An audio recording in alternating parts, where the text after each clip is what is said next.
God of Abraham, the God of Isaac, and the God of Jacob.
Shavua Tov, yes, it's the end of Shabbat, at least along the East Coast of the United States of America. It is customary during the lighting of the candle that we commemorate the end of Shabbat, Shavua Tov. We read a portion from the prophets, again, from the Haftaros, and as you know, that this past Shabbat was Vayera, and I already did a video of this, which I learned a lot about Abraham and Sarah, Ishmael, and all the stories of how God tested Abraham. But it is also customary that we provide coverage in key areas within the prophets. Okay, sometimes we read in the sacred writings. Sometimes we go into books of Kings and other things, Isaiah and Ezekiel and Daniel and things like this. But this time is a very interesting story that I've known for quite some time. One of my favorite. I wanted to share it with you. Is in 2 Kings chapter 4, verse 1 through 22, I believe. The story of the prophet Elisha was the protege of the more famous prophet Elijah. You know, Elijah was carried up into heaven and on a chariot of fire, literally. Never experienced death. He was elevated to that point that God took him from the earth of men into Shamayim to be with him.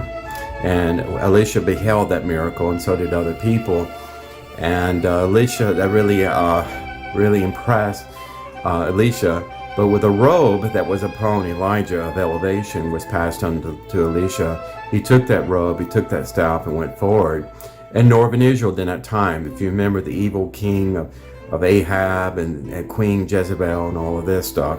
Well, this is during a time of Northern Israel, close to Jericho, when Jehoram, the son of Ahab, these were all evil kings, by the way, just evil kings. And there was ongoing battle with Moab during this time, and Elisha, for the sake of the kings of Judah, he actually did the king Jehoram a favor to defeat the king of Moab. So this was the context of what was leading up to this story for this Haftaros. So continuing on, we have a lady. Her husband had passed away. She was known as the wife or the daughters of the disciples. Okay, what is that? Well, Obadiah was a scribe or a disciple of one of the prophets, maybe Elijah, for instance, or one of the other prophets. There were a lot of prophets in Northern Israel. They were not accounted for whatever reason in the Tanakh, but there were a lot of minor prophets, as well. So they were also followers of them. They were disciples. They were all considered very righteous men. So the widow of Obadiah had two sons, I'm not sure the ages of their sons. They probably were older than 13, were of age to work.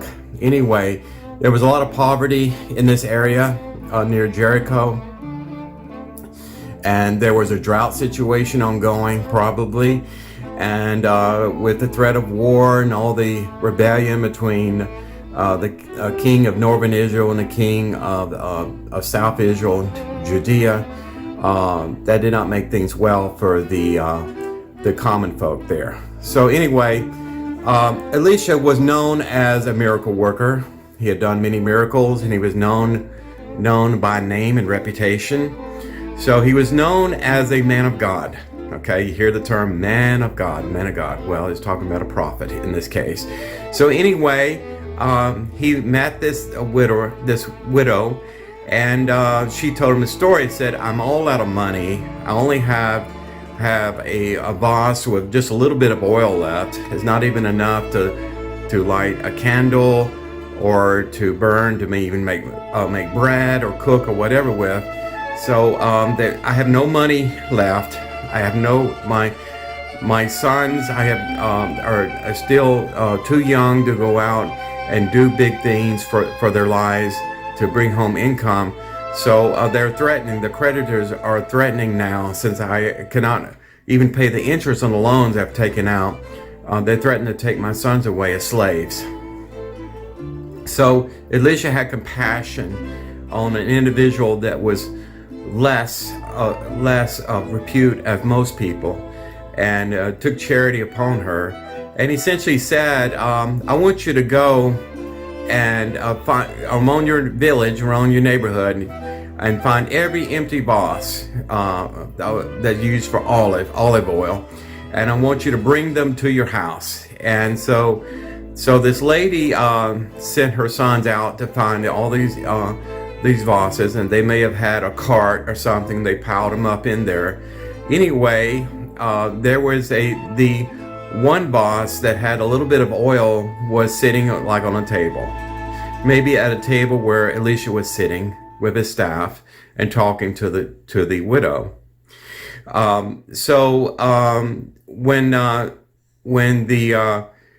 When the sons came back with the empty vases, that little bit of oil that was on that spot on the table was poured into the empty vase. It filled it up to the top. And incidentally, the vase that was in the middle of the table now was full of oil again. So when you emptied the original vase and into a new vase that was empty, both are now full.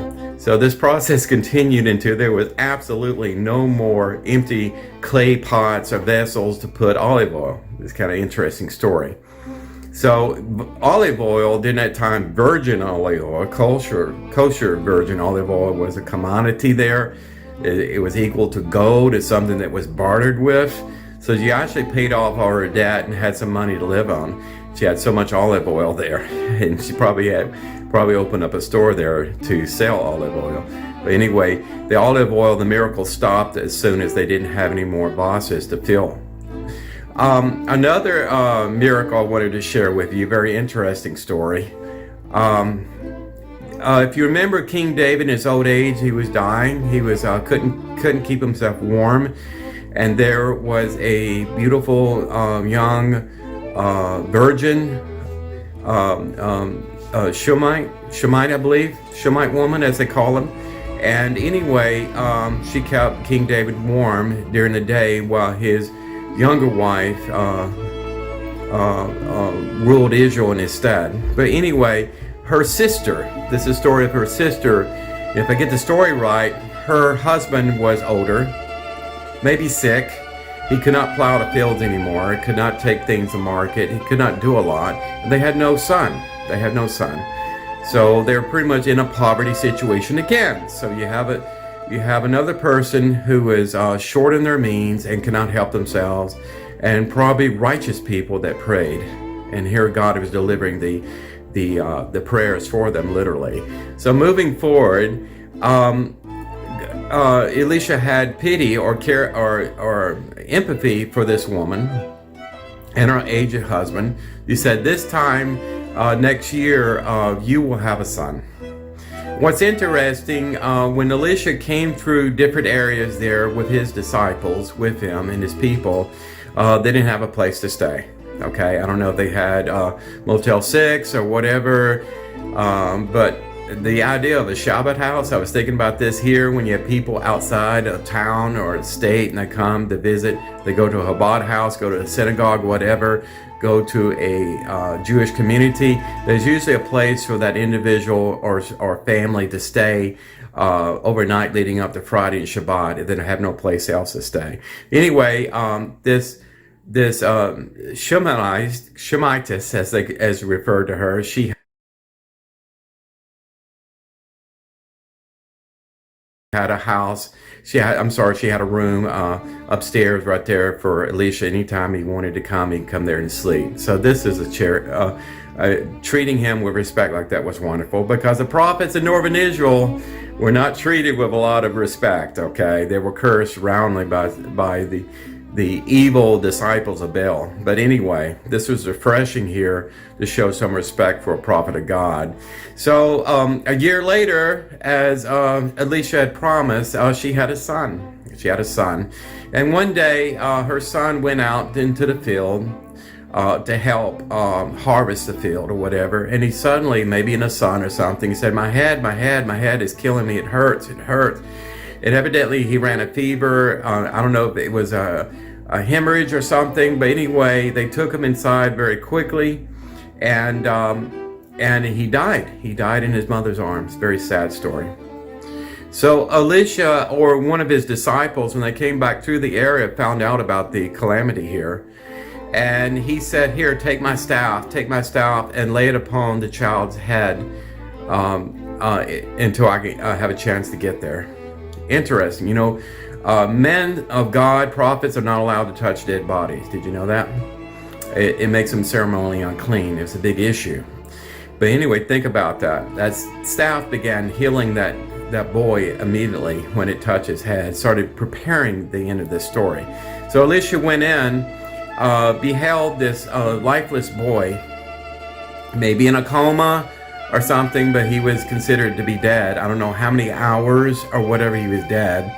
But anyway, what he did, he put his eyes upon the eyes of the little boy and put his mouth upon the mouth of the little boy. Maybe did CPR, I don't know. Breathed into his mouth, maybe breathed part of his soul into the little boy's chest. And anyway, he was revived. A lovely story. And he kissed his mother, and his mother held him in her arms, and that was a wonderful story. What's interesting about this, when Elisha first told this lady that you will have a son, please don't tell me things that will fail. Please, I have so many things that fail my life. And then she was even afraid to even tell Elisha that things were not so well in her home. He had to find out through third-party sources what was going on. But anyway, a wonderful story in 2 Kings. I encourage you to read it. One of my favorite. God keeps his promises even in an evil land. I want to wish you a very prosperous and good week ahead. So Shavua Tov again. Take care of yourself and your families, and be sweet. Be deliciously sweet to the God who breathed your soul. Breathed his soul into you and made you the unique person that you are. Take care. Shalom Aleichem.